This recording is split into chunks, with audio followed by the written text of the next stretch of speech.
Bismillahirrahmanirrahim. Assalamualaikum warahmatullahi wabarakatuh. Halo teman-teman semuanya, perkenalkan nama saya Naisa Andia Rahma dari kelas 108 absen 27. Nah, pada kesempatan kali ini saya akan membahas tentang meneladani peran ulama penyebar ajaran Islam di Indonesia.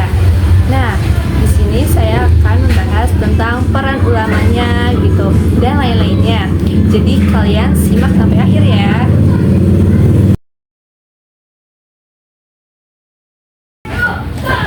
Peran ulama.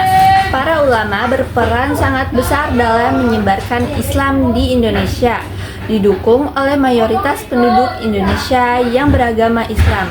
Karakteristik Islam di Indonesia memiliki karakteristik yang berbeda dengan Islam di Mesir, Arab Saudi, dan lainnya, namun memiliki garis sejarah tersendiri. Penerimaan Islam mudah diterima karena ajarannya yang sesuai dengan syariat Islam.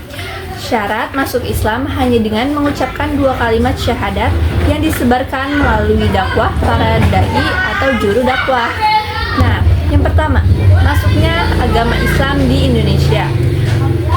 Lokasi dan waktu masuk wilayah Nusantara strategis di persimpangan jalur perdagangan. Sulit menentukan waktu pasti masuk Islam. Lalu ada teori-teori masuknya Islam. Yang pertama ada teori Gujarat. Islam datang dari Gujarat atau India pada abad ke-13.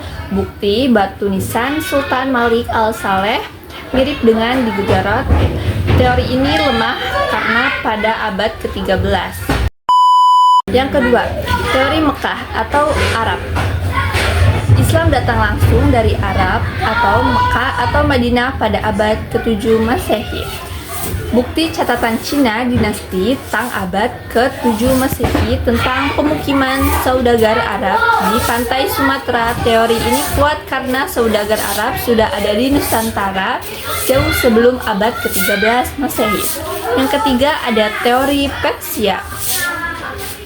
Islam masuk dari Persia dan bermazhab Syiah. Bukti penggunaan sistem bacaan Quran dari Persia. Teori ini lemah karena pada abad ke-7 Masehi, Baghdad, Bani Abbasiyah adalah pusat peradaban Islam dan bermazhab.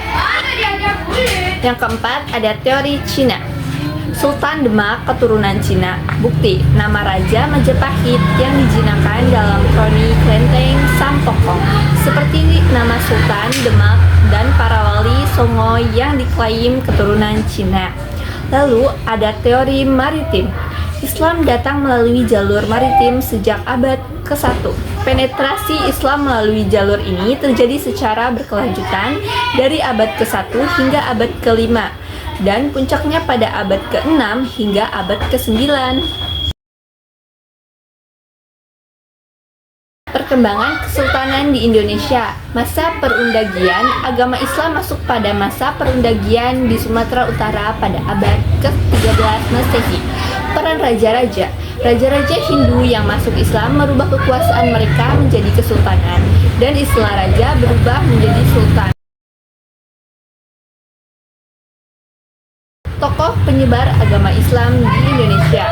Yang pertama ada Sultan Malik al-Saleh, pendiri dan raja pertama Kesultanan Samudra Pasai. Beliau dulunya adalah Maura Silu, bergelar Sultan Malik al-Saleh yang memerintah selama 29 tahun.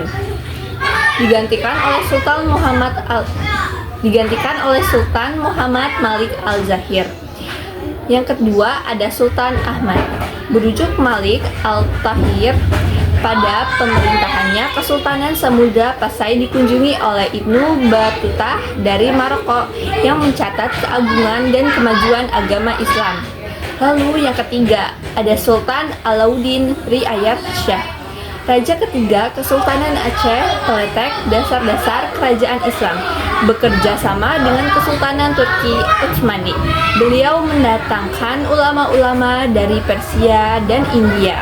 Gigih dalam perjuangan. Para ulama berhasil menyebarkan Islam di Indonesia berkat kegigihan dan tekad kuat mereka.